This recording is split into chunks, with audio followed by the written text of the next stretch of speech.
Morning, afternoon, and good evening, everyone. This is Combo number 2. I'm Tom Flores. I'm Travis Baker. And today we'll be talking about What movie did we just watch? The Infiltrator. Oh. It was a while ago. We're kind of a little behind schedule slightly with this one, but we still want to get it out there because overall we feel it's a solid, just good movie it is worth seeing in theaters. It's worth it. I don't know if I'd go so far as to say worth seeing in theaters. I think it's like a good movie to have on, like if it's on TV, and if you like Bryan Cranston as an actor, yeah, I definitely turn it on. Would it be worth having in your collection? If it's like a Bryan Cranston collection, yes. Okay. All right. So overall, from what you remember, Travis, because I know it's been a while, how'd you overall feel about the movie? Like I said, I liked Bryan Cranston. Yeah. Okay. The premise of this movie is that he is he's an FBI. No, he's not actually an FBI agent. He No. actually works for the it's like the DEA. It's like, the DEA. Okay. Yeah. And because he's going for the drugs, not. Yeah. Yeah. Right. He's a DEA agent, and he's an undercover operative. And he plays real life Robert Mazer, real life agent Robert Mazer. Yeah, so this is based on a true story, and it's based on a biography of this actual person. And he, for his last undercover op, he is going to get deep inside the Colombian? It's Pablo Escobar's base. It's basically with Pablo Pablo Escobar's cartel. Him. He's going after. He's like the end game is him.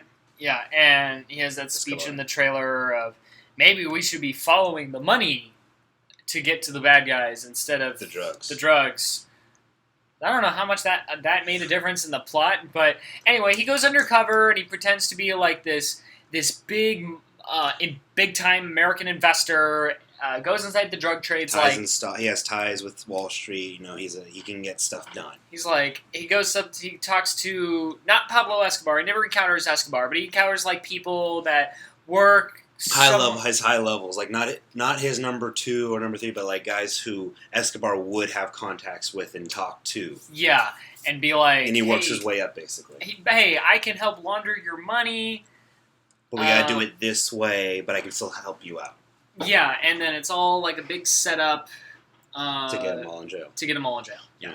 I don't understand what you mean though. This definitely is a Bryan Cranston movie. Mm-hmm. And he's first of all, a phenomenal actor. We've seen him from Malcolm in the Middle to the Emmy Award-winning Breaking Bad, and then the parts, Trumbo, he was nominated for an Oscar. Even in that small bit he had in Godzilla, he's just phenomenal. Like this guy does piss lemonade. Best part of Godzilla. Yeah, he honestly he's great. Like, and all of his scenes are really good. His like little monologues, his little stuff he says. He gives it his all. Yeah, and like when he once that one line he says is like, don't you lie, but you put a little bit of truth in your lie because then it's easier to pull off the lie. Yeah. So I'm like, wow, that's like saying acting. Put a little bit of yourself in your character you're playing. That's a cool little tidbit there. Yeah, and I like that because that guy he plays, Bryan Cranston, is Robert Mazer, and then for his undercover identity, it's Robert Mazzala, I believe I'm saying that, and Robert. So it's like the little small stuff that no one would think about twice. Yeah, he puts the truth with the lie because it helps, and that makes sense because it does make the job easier. Yeah, it keeps account of your lies, and so that worked. He accidentally puts his foot in his mouth when he refuses to get a lap dance or do stuff with a stripper, and because he is a faithful married man, and like the fake business associate or whatever the guy. He's like, well, why didn't you do anything? Did she offend you? And he's like, no, I'm just married. Fiance. I have a fiance. No, that's right. I have a fiance. This is my second. This will be my second marriage. I don't want to f up the the last one, and that's what got him in trouble. And he fucks it. Yeah. I thought it was funny that scene is that the guy who was like, "Hey, is everything okay?" He walks up with him with his pants down in an erection. Like, we don't see it. Yes. And he walks up, he's like, whoa, what's going on? And we're like, oh, whoa, you got a boner, dude. I like Cranston says, no, you can sit down. No, seriously, sit the fuck down. But then that's what brings in Diane Kruger, and she was really great. She's great. She's honestly like I don't think she gets enough stuff in American movies. No, honestly, because whatever I feel like whatever you put her in, you're gonna get that 100% easily for sure, Mm-hmm. and then the extra 110, 120 will come. Yeah. But you're for sure getting your 100% from her. Yeah. And she was great. The way she interacted with him, the way they did the scenes of like trying to remember their marriage, the way she's talking, and also to her agent was like this would be her first time in the field, so she was nervous but really ready to go. Yeah. And she really, as we see later on, she really got very deep and involved with the character she was playing, and also to the friends, quotation marks that she was making as well. Mm-hmm. Yeah. And that was cool. The one thing about this movie that really could have done without. Yeah. Oh, that's your phone. Yeah. My bad. One thing that this movie could have done without is probably they implied some sort of tension between Kruger and Cranston. Oh yeah, because that didn't really go anywhere. Yeah, because it was like I'm the senior. I'm seniority. I've been here for long. I'm in charge and like that. But that didn't. Yeah, that did not play anywhere. There's like one moment where they're hugging each other because they just made it. Because saw the guy die. Saw someone get killed on the dance floor. Yeah, Yeah, that's right. Someone got murdered and they're hugging each other. Oh, you're talking about sexual tension, not like tension of like. Yes. No. Yeah. No. Oh yeah, there was a little sexual tension, and I didn't think that needed to be there. Yeah, because it's like I know you're playing characters, but like, dude, if you're able to say no to a stripper, that's when it felt kind of schmaltzy. Like, yeah. Oh, of course, a Hollywood movie would do this. This is, even though this is like more. I mean, this is what was the distribution company? Broad Green. That's like a company that does indie movies, from what I understand. I would assume, because I've never heard of it before until this year. So, yeah, I don't remember actually. So it's like it just felt very formulaic. Like, of course, you'd have sexual tension between your lead male and your lead female. Who gives a fuck about the actual circumstances of that? It's like he's a married man and he knows better. He's a faithful married man. He knows better. So why even let that tension happen? Why would there would there even be an understanding? We saw previous that character put himself in danger just to be faithful. Yeah. So like, I get what you mean. He even like they don't kiss or anything. They just like give each other a hug. There's like a moment where it seems like they're about to kiss, and I'm just like, we don't need this. Yeah. And it doesn't seem right. It doesn't seem appropriate. I like the one scene I enjoyed was, there's two of them, but the really one was that with his real wife, he forgot the anniversary, so he takes her out, and when they're at the restaurant, he runs into one of the guys he is doing money laundering with, and he's like, oh crap, and he's like, oh, is this your fiance? Like, no, this is my secretary. Yeah, it's her birthday, and we're gonna we're celebrating. Join us. And the wife's like, "What the fuck?" And then the cake comes out. It says "Happy Anniversary." Like, hey, well, happy anniversary. It's supposed to say "Happy Birthday." Sir, this just he told me. And then he just smashes the waiter's face in the cake. And the whole time that happened, I'm like, "Oh God, I feel bad for this dude. I hope he gets a big tip." Yeah, it's like he has to put on such an asshole behavior, and his poor wife. Oh, and the waiter too. Yeah. But his wife is completely embarrassed. But I feel like his wife should have been.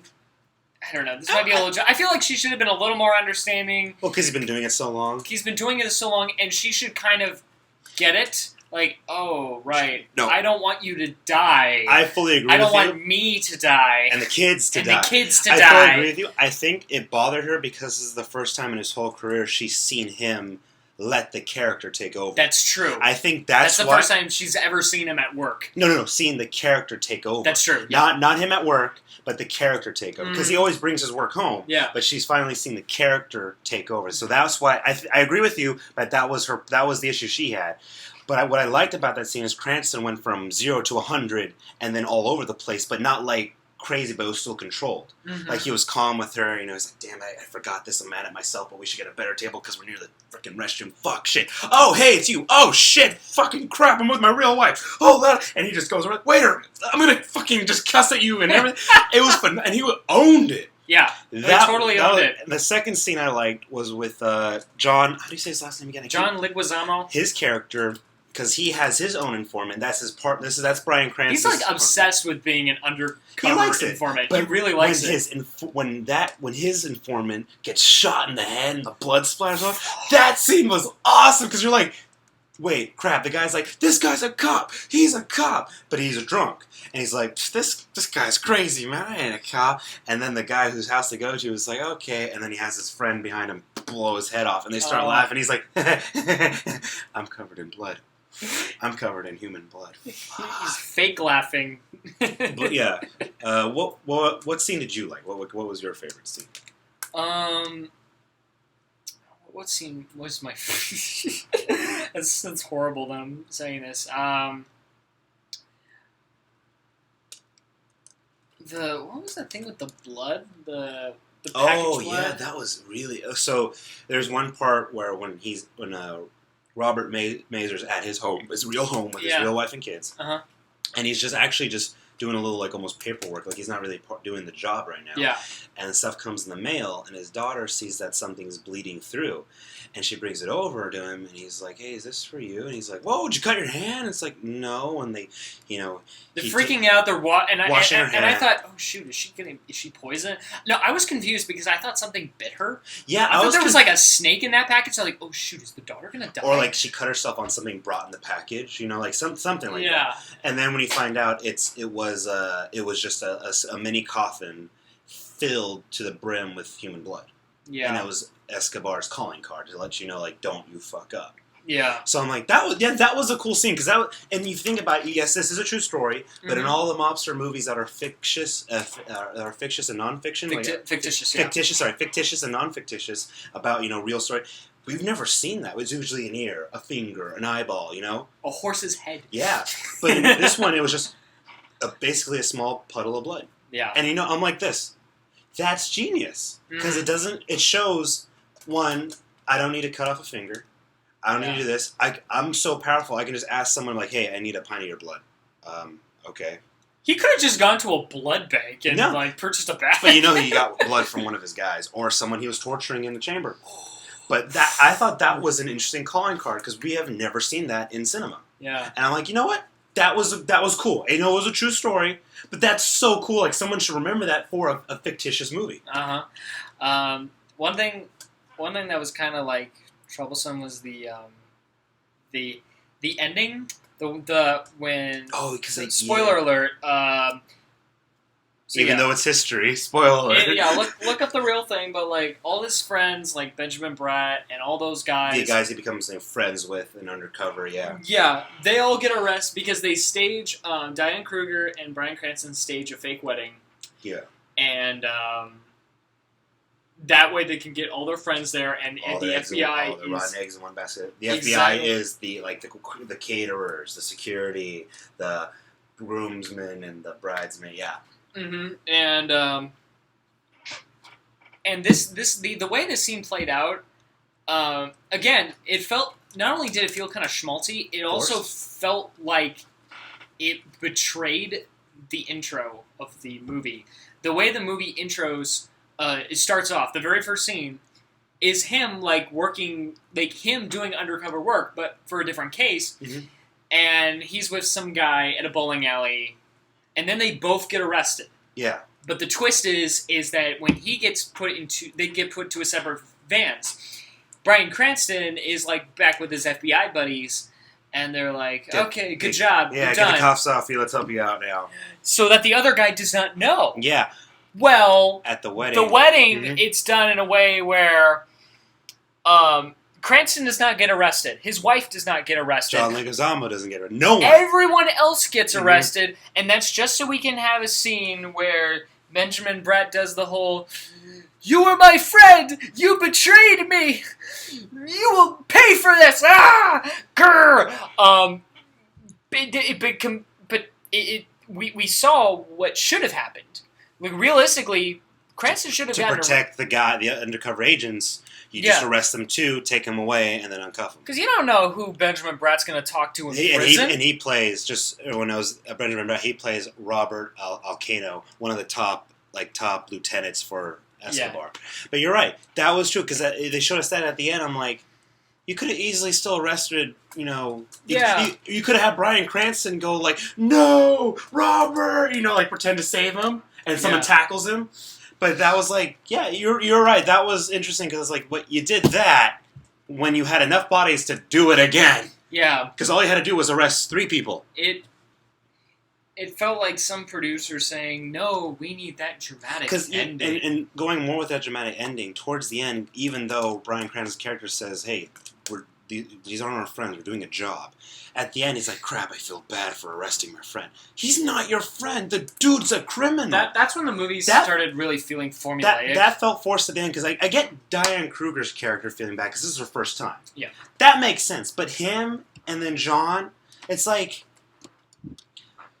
you knew what you were getting into and doing this for so long. And then that's probably why they had him not arrested, to feel the tension. It's like, I feel bad. I'm like, yeah. And they deserve it. And we've seen that in like other movies and TV shows. Mm-hmm. But it works better if it's like a first-timer or someone who's never done undercover work before. Not with two people who've done it in one yeah, I get what you... Yeah, I understand what you mean completely. What I did like, though, about the wedding scene, I don't know if you noticed this, you know how in all wedding movies there's a different kind of lighting and shading for it because it's a wedding. It's, no matter what the wedding. Mm-hmm. For this one, it's kind of like just cut, bland, dry, straightforward, Like, even the way Diane Kruger's wedding dress was, a little slutty. Like, she looked great. She looked so good in that dress. But was it like the typical movie wedding dress? No. So that was kind of interesting. Like, that's the one part I liked about the wedding was how it was shot. The cinematography for it was like, wow, this is not a wedding. Mm-hmm. Like, this is not, like, I didn't feel like, oh my gosh, it's a wedding. Like, the way everyone was walking, like, obviously the guests were like, yeah, it's a wedding, but the people... It's, very straightforward. That was cool. That was a cool way to film that. That was the one thing I liked about the wedding scene. The other stuff, I agree with you on that. But the one, I'm like, that was interesting because they know, like, in every wedding movie, there's a different kind of almost gold glow with the wedding. No matter no matter what the ceremony religiously is or what they're out on the planet, there's that, like, glow. It's always shot from the altar perspective as well. And a glowy feel, like, majestic, like a magical fairy tale. Yes. But for this one, it was straight. It was like a Vegas wedding. See, at least the production was under no illusions about that. No. But as for Cranston and Kruger's relationship, I understand what you mean. And especially when Kruger visits Cranston's wife, real wife. That was awkward for no reason. She's like, "Oh, no, he really, really loves you. You have nothing to worry about." And I'm thinking, I don't think this should be a concern. I think the movie made it into a concern because they showed a couple of scenes where they looked at each other, or they gave each other really long hugs, or something like that. There was it tried to imply that there was more than just strictly business, and also too, but went nowhere. And why couldn't Cranston pick up his own suit? Like, he couldn't take, like, he's that kind of agent where he, like, plans, replans, rethinks, rereads, all that. He couldn't bring his own tuxedo. And why would you use your wedding tuxedo, dude? Like, you already know how your wife feels already. Just get another one. The government can give you a new one. Hey. There's an element of truth in the lie. Oh, God. Oh, yeah, that's why. But why did he pick it up? I don't know. One problem, the main problem for me for this movie, even though it was, I feel, a solid B movie, just a nice, fun movie you can enjoy, like, on a late night. It's okay. It was the passage of time was hard to follow because in real life, this undercover op took 2 years to take down.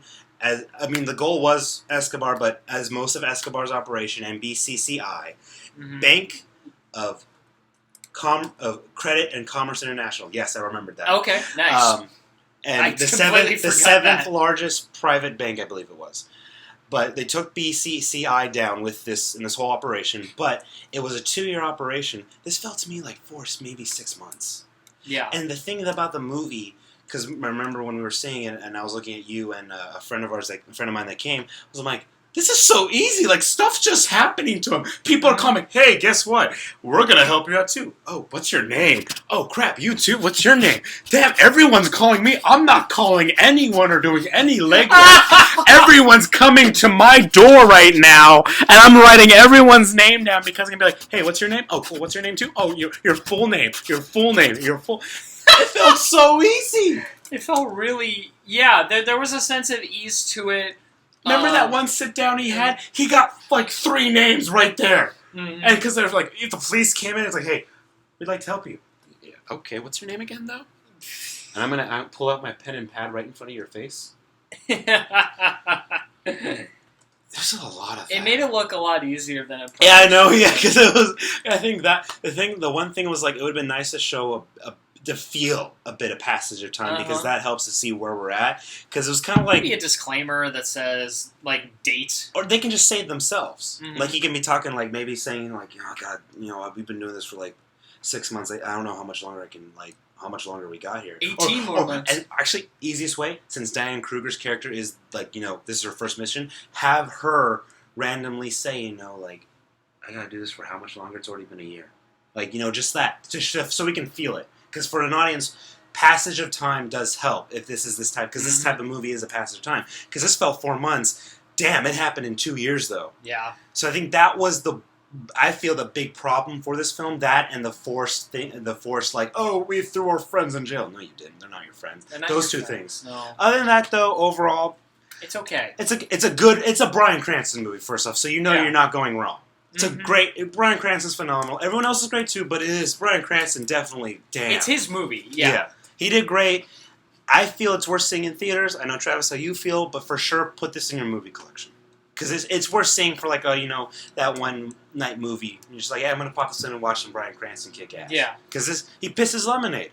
I'd probably me. It's more of like a flipping the TV kind of movie.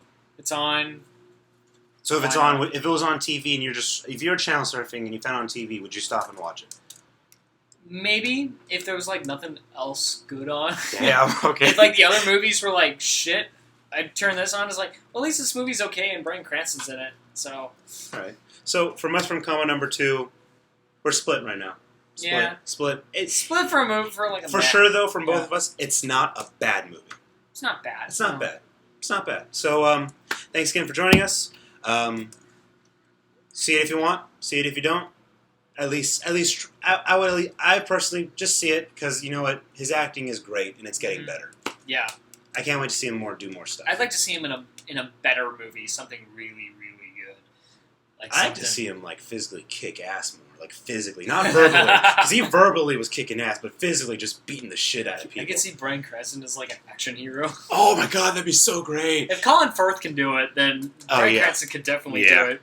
All right, well, from us from here, thanks again for joining us for comment number 2. I'm Tom Flores. I'm Travis Baker. Catch you on the next time. Bye. Bye.